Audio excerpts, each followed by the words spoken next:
My brave lad, he sleeps in his faded coat of blue. In a lonely grave alone lies the heart that beats so true. They will find him and know him amongst the good and true, when a robe of white is given for that faded coat of blue. No more the bugle. Welcome to War of the Rebellion, Stories of the Civil War. I am your host, Leon Mauser, and this is a reading of the regimental history under the Maltese Cross, Antietam to Appomattox, the Loyal Uprising in Western Pennsylvania, 1861-1865, campaigns 155th Pennsylvania Regiment, narrated by the rank and file. And we're picking up on Chapter 6, where we left off last week, where General Fighting Joe Hooker is given command of the army after Burnside's firing by good old Honest Abe. General Hooker reorganizes army.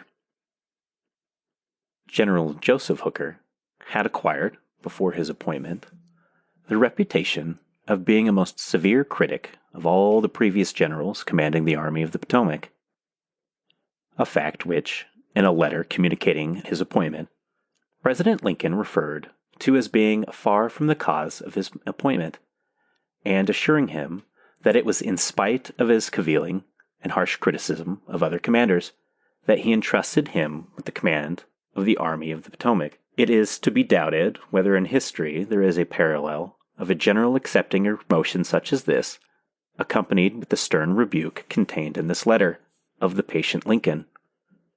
Personally, however, General Hooker's handsome appearance as an officer, his genial manners and aggressiveness in battle, earning the sobriquet of Fighting Joe, made his appointment a popular one, the more so because it relieved the army of General Burnside, whose unfitness for general command was established beyond doubt.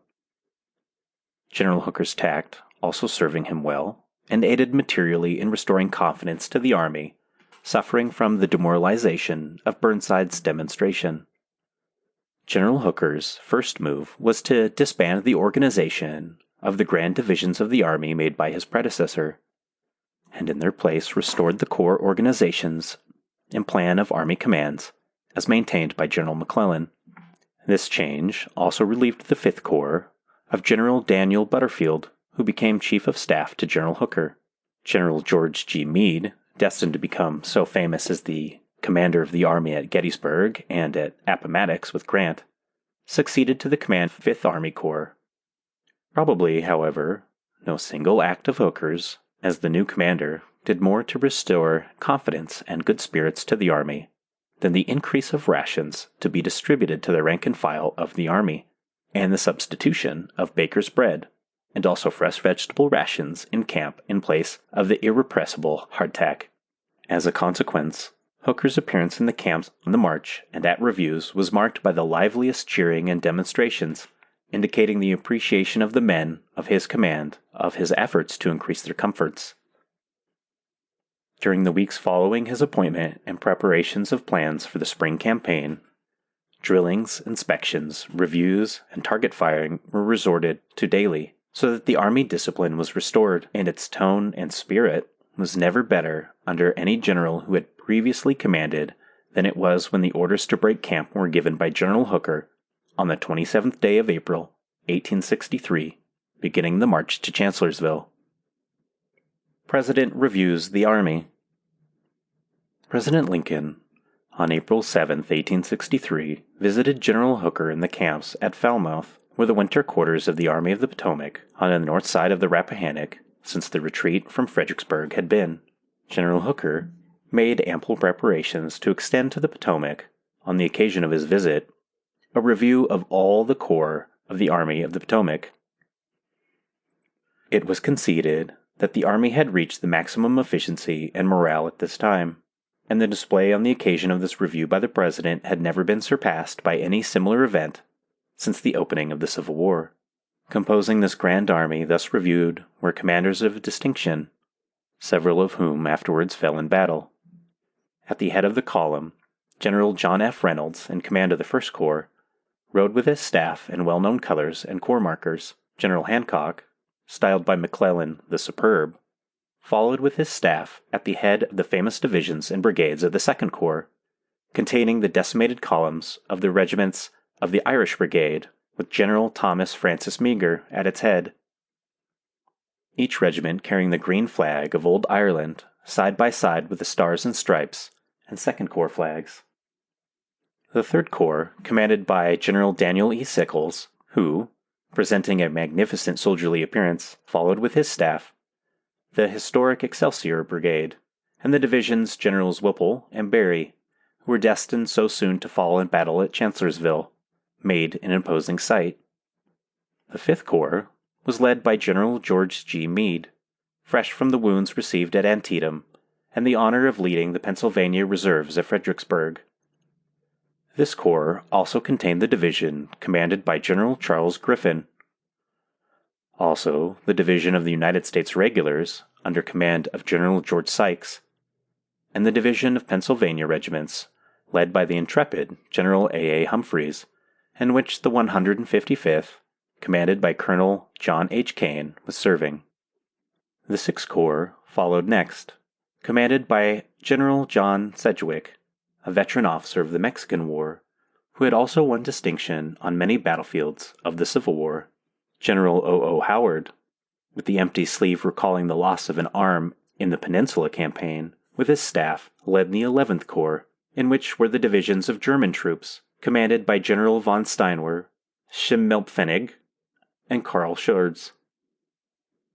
The 12th Army Corps was led by Major General Henry W. Slocum, of the most distinguished record, in which General Geary of Pennsylvania commanded a division. This corps completed the infantry troops in the review. General Stoneman, at the head of this magnificent divisions of cavalry, commanded by Generals Pleasanton, Custer, Gregg, and Buford, followed. The historic batteries of artillery, regular and volunteer, made a splendid appearance, all being under command of General Henry H. Hunt, whose handling of the 100 pieces of artillery in the recent Battle of Fredericksburg had earned him great honor and distinction. General Gouverneur K. Warren was promoted by General Hooker to be chief engineer of the Army of the Potomac. The pontoon boats on this occasion were not detained in Washington, nor stuck in the mud, but with their guards and engineers, and General Warren at their head, also passed in review before the President and party. The number of troops participating in this review, it is estimated exceeded 100,000 and occupied the entire day from early morning until late in the afternoon in passing. Humphreys' division had marched 6 miles to the open plain selected for this magnificent military pageant. However, as the weather was fine, President Lincoln, as seen on the reviewing stand, seemed to endure the fatigue of reviewing the long procession of troops well, and remained until the last pontoon at the rear of the parade had passed, returning with great precision and cordiality the salutations given him by the corps and other commanders. The orders for strict discipline on this occasion, prohibiting the men from making demonstrations and, as required by military etiquette, to keep their eyes front, were frequently disregarded, especially when some of the famous brigades and regiments containing emotional individuals threw up their hats and cheered lustily for the much-beloved president. This flagrant breach of military etiquette was overlooked on this occasion, no offenders being sent to the guardhouse for the infraction. Marching Orders. 8 days' rations.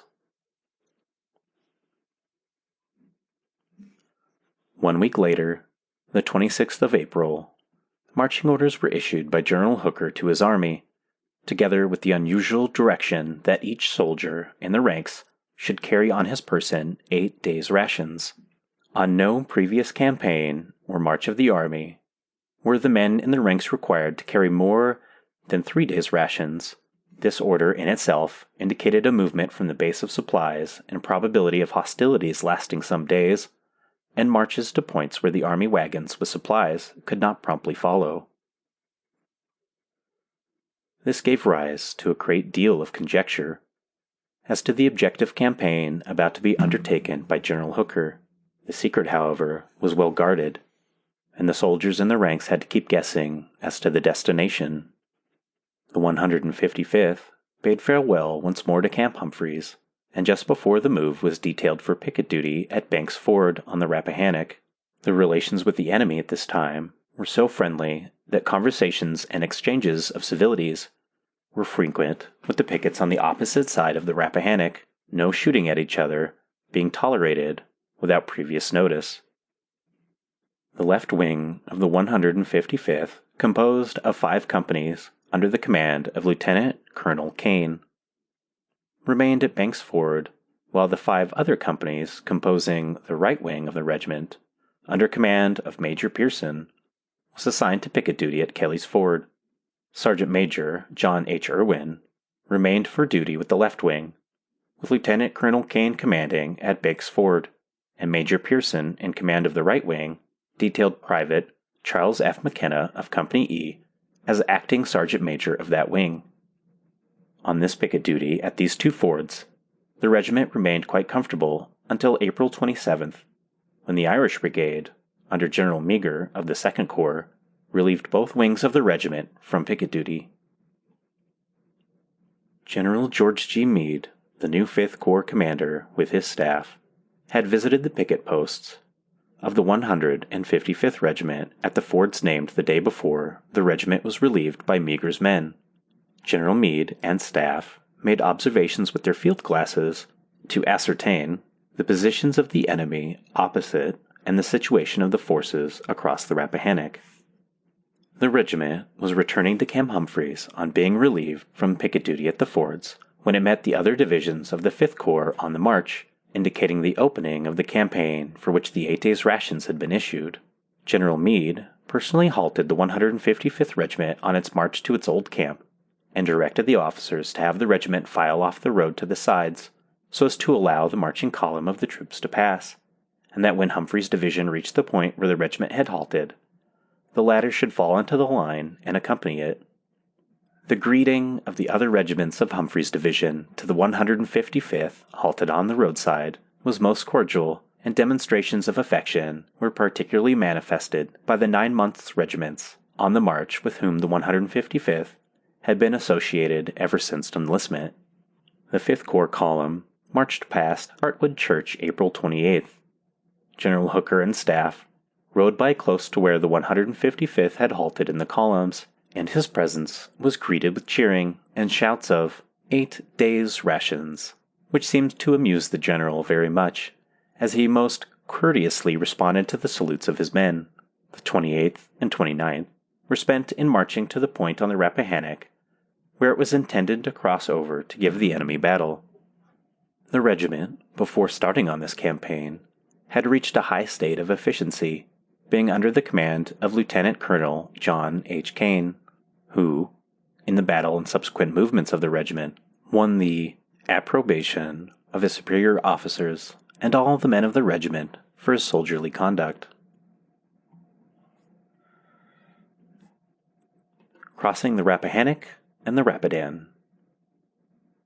The regiment, on the night of the 29th, camped on bluffs overlooking the Rappahannock, and from these heights, on the next morning, a most impressive and picturesque view was witnessed in the movement across the Rappahannock, on pontoons of the army composed of more than 100,000 men, comprising infantry, cavalry, and artillery.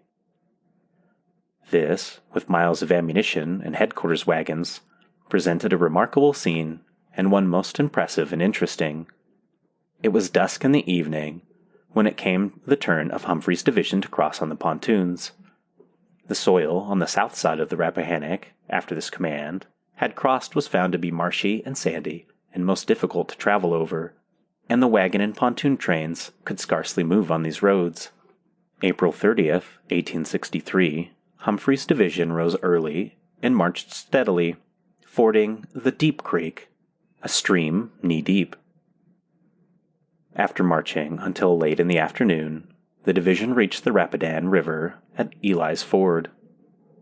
A halt of 3 or 4 hours occurred at this point, the delay being caused by a blockade of the roads by wagon trains. At first, the proposition that all the troops should wade the Rapidan at this ford seemed incredible, considering that the weather was quite cool and that the troops had become very warm by their fatiguing march. However, the order was given to ford the stream, and it was cheerfully obeyed. Almost all of the troops stripped off their clothing and packed it in one of the miscellaneous bundle, which they placed on their shoulders with their guns, and timidly but firmly stepped into the cold water. Bundles and guns and clothes were lost by many of the men in crossing the stream, and various devices were invented to float or carry soldiers and officers across. The water was up to the chest of a man of ordinary size, and the stream was quite swift. All the division trains, artillery, cattle, and pack mules, carrying hardtack and rations, forded the river. After crossing the stream, Humphrey's division encamped in a dense pine woods for the night, starting big fires to dry their clothes and receiving rations of hardtack and fresh beef.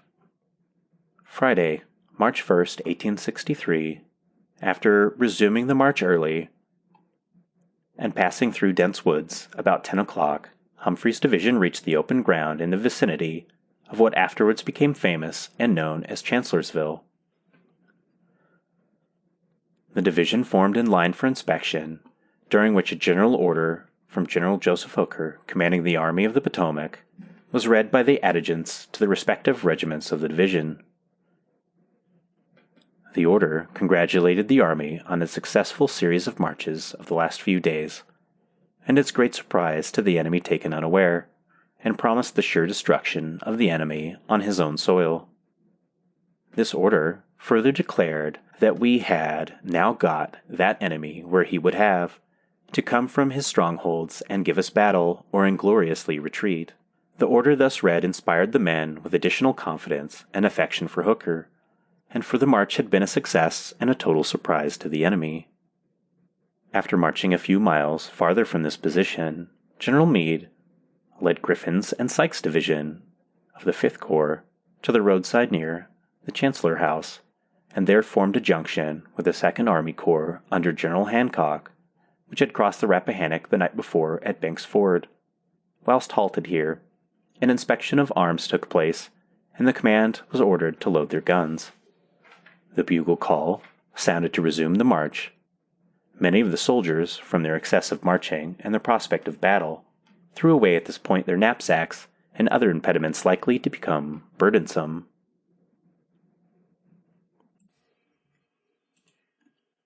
Battle of Chancellorsville, which we will be picking up next week. I know. This is an 18-minute episode. What is wrong with me? I just know that the Battle of Chancellorsville is going to need its own separate episode. And so, this episode's already going to run a little bit longer anyway. I didn't want to make it some super episode that was just way too long to be interesting for a lot of people. So trust me, in regards to this book, I've got a lot to cover. And this is just the main story. Wait until we get to the veterans' accounts. And anyway, the Battle of Chancellorsville is kind of a complex battle, and we need to talk about it, kind of set it up a little bit. We're not going to go too much into it because we're staying on the story of the 155th here. For people who don't know, I think I need to set the story up a little bit. So first of all, let's talk politics. Because even for generals of the American Civil War, they had to navigate the world of politics. Just to even get to General of the Army of the Potomac, like Hooker here, that's quite a feat. And he did it by essentially talking trash about absolutely everyone who would listen. This guy's garbage, this guy's garbage, this guy's garbage, I can do better. Some of the earliest quotes that we have from him in the Civil War is just like him talking trash. So let's talk about General Joseph Fighting Joe Hooker. Hooker was born in Hadley, Massachusetts. His great-grandfather had fought in the American Revolution as an officer. His English family had immigrated in the 1600s, and he graduated from the United States Military Academy in 1837, ranked 29th out of 50, and he was commissioned a second lieutenant in the 1st U.S. Artillery. He fought in Florida in the Second Seminole War. He served in staff positions in the campaigns of both Zachary Taylor and Winfield Scott during the Mexican-American War. And he also had a reputation as a ladies' man, and that initially comes to light in Mexico, where the women referred to him as the handsome captain. So now we're going to jump a few years to the American Civil War, and he got out of the Army, managed to secure a commission when the war kicked off, finally. Worked his way up as a corps commander, served under both McClellan and Burnside. But during the Mud March, which is what we covered last episode, which got Burnside fired, Hooker was quoted by a New York Times Army correspondent as saying that, quote, "Nothing would go right until we had a dictator, and the sooner, the better." After Lincoln gave him the leadership position as Army of the Potomac, as commander of the Army of the Potomac, he wrote him a letter in which he states, quote, "I have heard, in such a way as to believe it, of your recently saying that both the Army and the government needed a dictator. Of course, it was not for this, but in spite of it, that I have given you the command.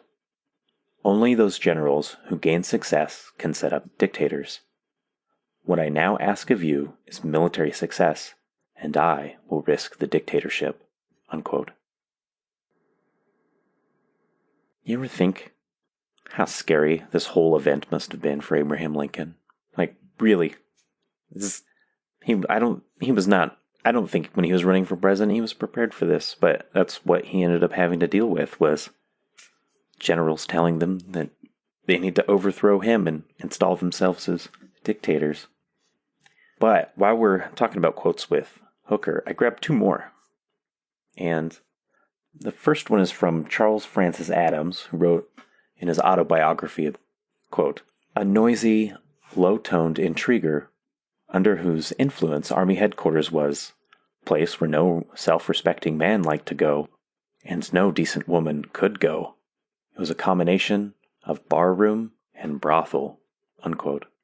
So, he did have a drinking problem, and he did help with, they ended up calling the red light district in Washington City at this point in time Hooker's division, because he had such an affinity for the girls.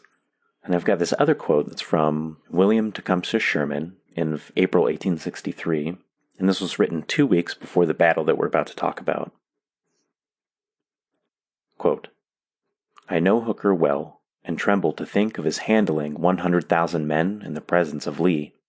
I don't think Lee will attack Hooker in position, because he will doubt if it will pay, but let Hooker once advance or more laterally, and I fear for the result." Those are wise words from a man who's still fighting out west and hasn't made his way over east yet. So General Hooker trash talks his way, and also shows his bravado and his bravery, up his way into the Army of the Potomac, and greases the right wheels, helps himself get appointed to commander of the Army of the Potomac. It's a lot more than that, of course. But if you want to learn more, you can just go read a biography on him that somebody's already written.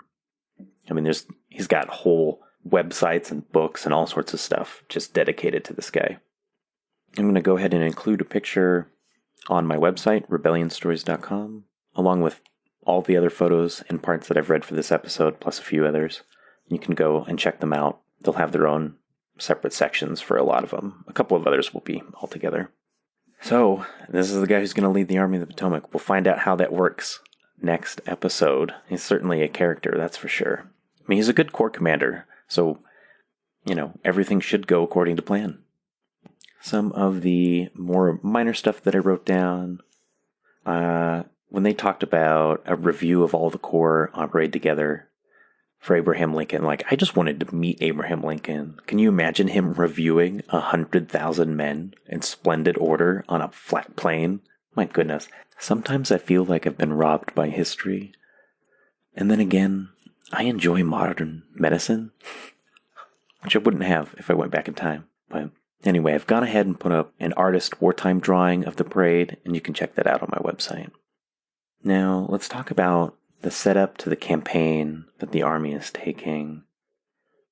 The goal at this point in the war that the Army of the Potomac was repeatedly trying to do, their objective, was to capture the capital of the Confederacy, Richmond, Virginia, and 4 times the Union Army has tried to reach it. One time, getting within 6 miles. And 4 times it's been forced back. So this is attempt number 5. And the Army is feeling, well, down is the easiest way to put it, especially after the Battle of Fredericksburg. So Hooker goes about making the Army into a fighting force again, one with high morale, and he goes about that by giving them corps badges, like the name of this book I might add, under the Maltese cross. He gets them better food, new equipment, sanitation, and just all sorts of stuff. Great camps, new tents. Hooker reorganizes and improves for the duration of the war. Military intelligence finally comes into its real own. Military intelligence actually takes on a proper role under him, whereas before it had been run by the Pinkertons as contractors. Guess how well that went. Tens of thousands of Union soldiers died as a result of the Pinkertons. The general plan that the Army is they're going to go back and they're going to take Richmond, but he's going to crush Lee's army in a pincer movement.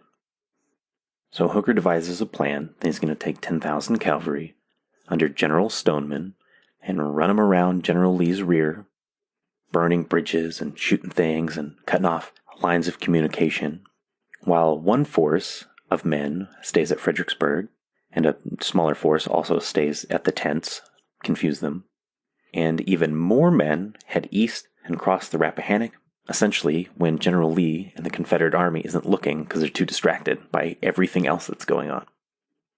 So we'll find out next episode how well his plan pays off and whether it works. What I did find absolutely adorable was both pickets, and picket duty is just like guard duty when you're out away from the main lines, the camps, and that kind of thing.